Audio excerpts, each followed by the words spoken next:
Welcome to the Royal Caribbean Blog Podcast, a weekly look into the world of Royal Caribbean cruising. I'm your host, Matt Hochberg, and this is episode number 2.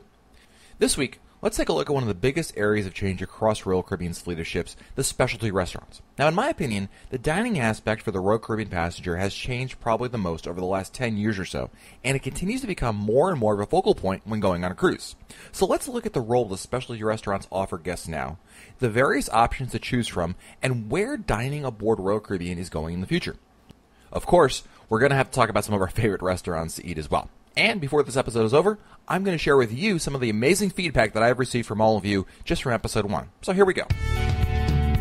As I said earlier, specialty restaurants and dining on Royal Caribbean's fleet has really changed a lot over the last 10 years or so, and I really feel like it's something that's definitely gone from just an aspect of cruising to becoming a real major part of your cruise experience. And, you know, for anyone who's been on a Royal Caribbean cruise more than, say, like I said, 10, 15, 20 years ago, you know, really there was only one aspect of dining, and that was the main dining room. You went to, you got on board, and you would eat your meals either in the main dining room or later on, perhaps in the buffet, which we now, of course, know as the Windjammer. That's what it was. But, of course, Royal Caribbean's always looking to innovate, and I'm not sure at the time they really felt this way, but you know, they started to add more stuff. Let's try something new, and that was the idea of adding a specialty restaurant. And this is a restaurant that costs extra in addition to their fee, because don't forget, the main dining room and the Windjammer and any other, you know, free food, all the food on board was basically free. It's complimentary. So adding a specialty restaurant was kind of a foreign concept, because you're going to start adding now a restaurant that costs money, and food on cruising is integral as free. It's just, you know, everyone assumed that all the food is free. So this was an interesting option, and, you know, it was only at the time not a lot of money, really. The idea was, you know, a couple dollars here, and it was mostly for the gratuity, really. It's just for the extra service. So, you know, early on, you really had two restaurants that were the mainstay of specialty restaurants across Royal Caribbean ship, and they were Chops and Portofino, and they're still around. They're still probably the most common restaurants you're going to find of the specialty variety across Royal Caribbean ships, and more than likely, if you've been on a Royal Caribbean cruise or two, you've probably eaten one of those too. And there's but now that's gone from, you know, one or two on each ship to take Oasis of the Seas, which currently has 25 dining options aboard it, so quite a bit. So really, what's changed? Well, you know, I really point to Johnny Rockets, and Johnny Rockets was, I think, really the turning point for specialty restaurants on Royal Caribbean. You see, before that, again, we had Chops and Portofino, which were great. You know, they cost, you know, at the time they were probably, you know, $10, $15 a piece. And again, nominal charge. They were popular, and they did a great job. But Johnny Rockets brought this idea of, what if we did something more than just adding another restaurant? What if we added a restaurant that's from land, something that people already know about, something that people identify with, some people that are excited about? And so in 1999, Voyager of the Seas brought Johnny Rockets on board as kind of, you know, a major aspect of the ship, just in the same way they might have advertised, you know, a water slide or the ice skating rink that was on board, you know, and other amenities. This was a major thing, and the reaction was spectacular. People loved it, and it continues to be a very popular dining option across, you know, all Royal Caribbean ships, and Johnny Rockets has been since, you know, cloned out to a number of ships. Every new ship that Royal Caribbean builds, they've got a Johnny Rockets on there. So that was really the first step, and I really feel like that was the point where people in Royal Caribbean's, you know, brass, so to speak, decided, you know, maybe there's something to this. And, you know, they continued to innovate, but really, even when you got to the Freedom class of ships, which was the next class of ships after Voyager class, you know, you still had, you know, Chops and Portofino, and you had Johnny Rockets. But, you know, it was doing the job, but I think really when, at that point, there was definitely demand there. And the market was changing, and people wanted more. And Oasis of the Seas was really the game changer, I feel. I really feel like that was what changed it all. And with Oasis of the Seas, as I mentioned earlier, they added 25 dining options. So you had, you know, you still have Chops, but you have, you know, 150 Central Park, which is a really fine dining experience. Giovanni's Table, which is an Italian place just like Portofino, but a different take on it, more family style.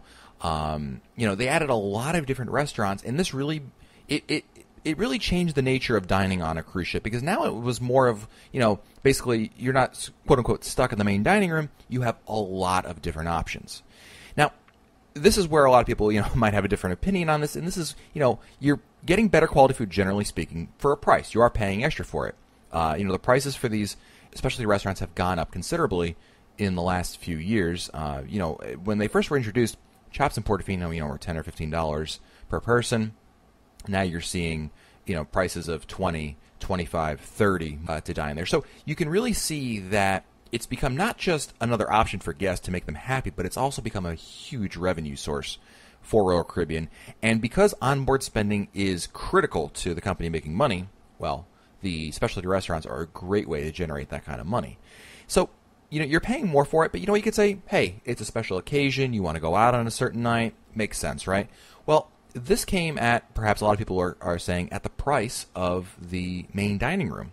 And I don't necessarily buy into that. I don't think necessarily that adding a new specialty restaurant, like, having a Chops on board or a Giovanni's or an Izumi is, taking resources away from the main dining room. Perhaps the main dining room hasn't been innovating as much as it could have been over the last few years.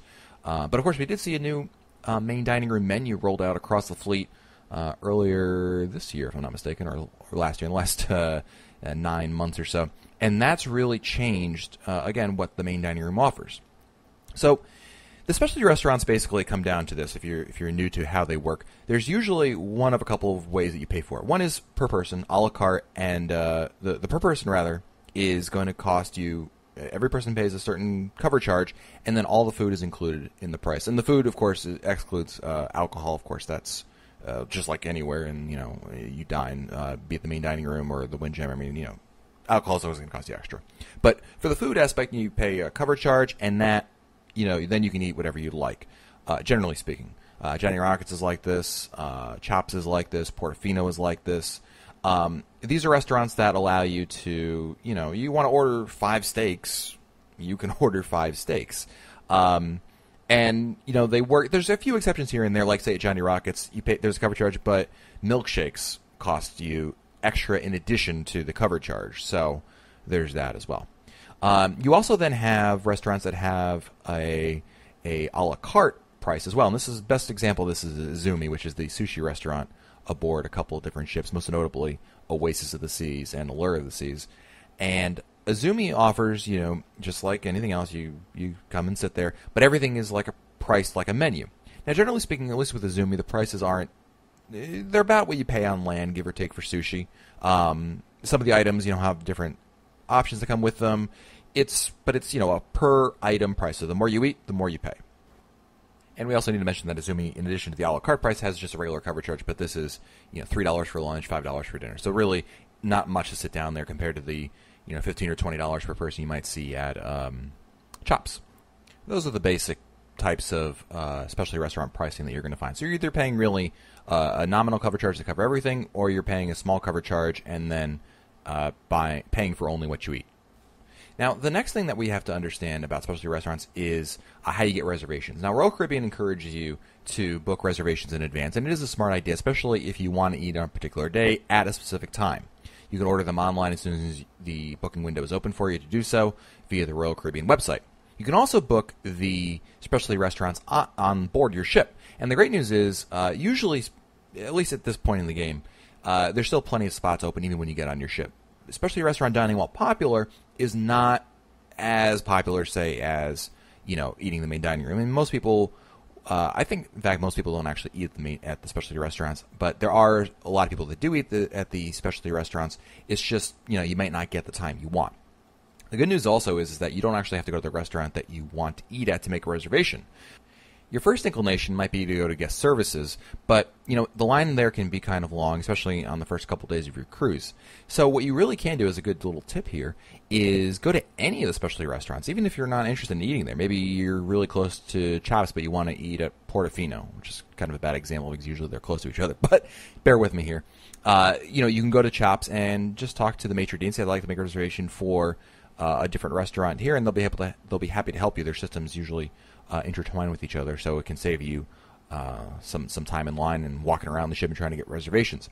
The difference between booking online and booking on the ship, one other advantage of booking online is you get to pay for it up front, which I guess is an advantage in the sense that you get to prepay your meal. And for a lot of people, hey, look, if you can save $100 or so and pay it in advance and break up the overall cost of your cruise, for some people that's worth it. Otherwise, you can wait to get on board and take your chances. In my experience, there's been plenty of opportunity to book what you need on board the ship. I would recommend probably booking it sooner on your cruise than later, but you can always see what happens. And of course, there's nothing wrong with just showing up. Reservations are preferred and recommended by Royal Caribbean, but the truth is you can show up at any time. Now, you might not get a table, or you might have to wait a little bit, but generally speaking, I think that would still work out for you as well.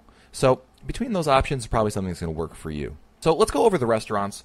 There's a lot of specialty restaurants on Royal Caribbean ships, and again, they vary per ship. You'll have to look at which restaurants are on which ships, but a couple of restaurants that are throughout the fleet that are pretty easy to find. The first, as I mentioned earlier, Chops Grill. It's a steakhouse. It's pretty standard issue steakhouse type of decor. You go in there, there's a lot of different meats to choose from. There's appetizers as well. This is, of course, a cover charge, so you can order as much as you like there. There's also some sides that go with it, but really you're dining here for the main course, which is the steaks, although they do offer as well grilled seafood and chicken if that's your preference. Now, personally, I mean, I think if you're going to a steakhouse, you got to order steak, right? And it's really hard to go wrong with the different steaks that they have there. The fillets are wonderful. The everything. It's really hard to have a bad meal at Chops. And the good news is, it's usually it's one of the more consistent restaurants that is out there. And honestly, I've eaten at Chops Grill on many different ships, and I've had great times each time there. Now, currently, as we're recording this podcast, Chops Grill goes for $30 per person. Next up is Portofino, and Portofino, again, is one of the staples of a Royal Caribbean cruise. It's an Italian restaurant. Cover charge, again, $20 per person. And it offers, your pretty much traditional Italian food, a little bit of a twist here and there on some of the favorites. But you're basically going to find pastas and some seafood.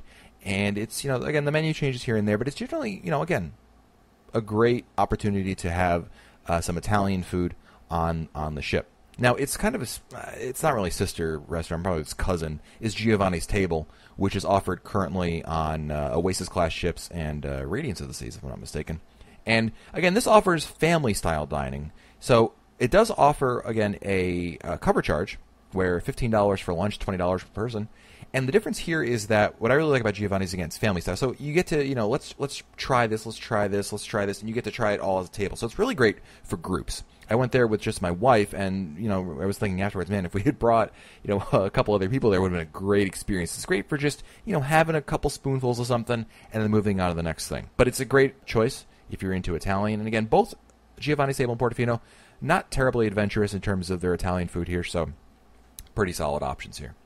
You've also got Izumi, which is a sushi restaurant on a couple of the ships, Royal Oasis class ships. Also, it's on they've rolled it out to some of the other Radiance class as well. The thing I love, look, I'll be first to admit, and I know this is only episode 2 of the podcast, but you got to understand, I love sushi. I mean, I don't just like it. I mean, I just live for it. I could eat it all day. If they said the main dining room switch over to sushi every day, I would be set. I would be the first person booking cruises, every day, because I can't. There's no such thing as too much sushi for me. So, needless to say, I really like Izumi. What's great about it also is that it's a la carte, but, the prices I think are pretty fair, and you do get a lot of sushi for what you order. My only complaint about it is the menu isn't as wide as you might like, but there are some great options there. And there's also some great non-sushi options. They have a great little hot rock where you'll order, say, chicken, and they'll bring you out a plate that has a rock that is heated up to, I don't know what temperature, but you cook the food on it yourself. It's really, really cool. And as I'm looking at it now, it says ishiyaki is the type of hot rock in Japanese, obviously. It's really, really cool. It's a fun experience. It's a great little restaurant, and I love sushi, so I'd highly recommend it. So for other sushi lovers, I extend my thumbs up to that restaurant. We've got some other restaurants as well. We mentioned, how about Solarium Bistro, which is an American-style restaurant, and that's, of course, on the Oasis-class ships. And it's kind of, how would I describe it? Well, first of all, it's a cover charge, so just a nominal $20 per person. And it's basically healthy living American food. It's like, I don't want to call it New Age because I'm not sure that conjures up the right image, but it's, it's healthier options, but more or less American food, if that makes any sense. I hope it does. Samba's Grill, which is a Brazilian steakhouse, and that is on Allure. I haven't had a chance to check that out yet, but if you love Brazilian steakhouse, basically a Brazilian steakhouse, the way it works, there's a cover charge, $30 per person, and they'll just keep bringing you meat on a skewer to cut onto your plate until you tell them, please, no more. And that's on Samba Grill is on Allure of the Seas and Radiance of the Seas. it's not a bad option as well, especially if you've ever been. If you've never been or ever been, it's still a great. It's fun. It's a great family thing. Kids will love it. It's really you can't go wrong with that. Rita's Cantina is Mexican, and there's Rita's Cantina on Allure of the Seas, and then also Radiance of the Seas. And Oasis of the Seas has the Seafood Shack. And they're both basically priced the same. They're nominal coverages, like $3 for lunch, and then you pay a cart for each item. So Rita's Cantina, as you might imagine, is Mexican, and you can get, your basic Americanized Mexican food there. Seafood Shack offers more of a, again, American seafood, fried this, fried that, clams, mussels, shrimp, that kind of thing. It's fun, and if you like seafood, totally a great thing. Now, the other restaurant I want to mention is 150 Central Park, and this is a really high-class, award-winning type restaurant. And this is something that, makes Formal Night look like a stay at the Windjammer. I'm not taking anything away from it, but it's really a really great thing that they've done. There's a cover charge for this as well, but this is a 5-course meal in really interesting and different items. This is not stuff you're going to find at the Windjammer. I think it's going to be interesting food to try. It's an experience in itself, and it's a 5-course meal, so it'll take a little while. But I really feel like it's one of those things that you just have to give it. It's an experience, and you give it a try. And I know I've said try about 8 times now, but that's why I think it really is worth it in terms of something a little different, not just like upgraded food from what you might have elsewhere on the ship. This is really the high class food and something to indulge in, perhaps. Now there is also an option, it's tied into 150 Central Park, which is the chef's table. And the chef's table kind of has, it is a more personalized menu, whereas 150 Central Park is just really high-end food that's, given to everybody. Chef's table is, every course is kind of paired with not only the guests that are there, but also some wine. It's again, if you love to eat, if you love to have a good drink with your food, definitely the way to go. So the question you might be having is, Matt, is it worth it? Is it worth these specialty restaurants? Should I be eating there every night? Is it, do I have to start budgeting for this? Well, I do believe they're worth it. I don't think you need to be eating there every night per se. I'm sure Royal Caribbean would love for you to eat there every night. I don't think it's necessarily worth it. I like the main dining experience, but I like to augment that with eating at these specialty restaurants. On average, I think on a 7-day cruise, we might eat at 2 specialty restaurants for dinner. That's not including maybe a lunch here or there, but I really feel like the value is certainly there. I mean, the fees aren't terrible, especially for restaurants like Chops, Portofino, Giovanni's Table. A lot of these, the worst was 150 Central Park, which was $40 a person. Chef's Table is kind of on its own. It's just much more expensive than that. But a lot of these places, they're not horribly expensive. I think they're about what you pay for a nice dinner out. And the great thing is it gives you an option to try something new. And maybe it's a food that you're not familiar with. Maybe you're just really in the mood for something really, really good. And this is what's really great about these restaurants. You have to also understand, these restaurants are structured, the way that Royal Caribbean structures these restaurants is their waitstaff, generally speaking, of the specialty restaurants are the best of the best. This is where if you're a waitstaff that has not reached management yet, your goal is to reach these specialty restaurants, because this is where Royal Caribbean rewards their best servers by putting them there. And so you get great service. And again, that's not to take away from the service in anywhere else on the ship. It's just the reality of where you generally find the best service. So you get great service, you get great food, and again, you want to try something new, you want to go and just indulge something you absolutely love. You love Italian food, well then that's perfect for you. If you're like me and you love sushi, Izumi is the place to go, because you're not going to find that kind of comparison elsewhere on the ship. And it's just a fun way to kind of, make a nice little night of things. Here's a little tip also for the specialty restaurants is, as you may or may not know, the specialty restaurants have usually a dress code. And the dress code is usually higher than the dress code for dinner in the main dining room on the ship. And for a lot of people, you can only pack so many suits in your wear. And some people, hey, look, I only want to bring, 1 or 2 suits. I don't really want to go crazy with this. So what we'll do is combine our formal nights with the specialty restaurants reservations. So that way, since we already have to get dressed up for the formal nights, we'll go to the specialty restaurant, and it's like killing 2 birds with 1 stone, so to speak. So really, it's a great experience, and it's something that I think is worth it, especially if you're looking to try something new and see everything that the cruise lines offer. Because again, some of the best food on the ship is usually in these specialty restaurants.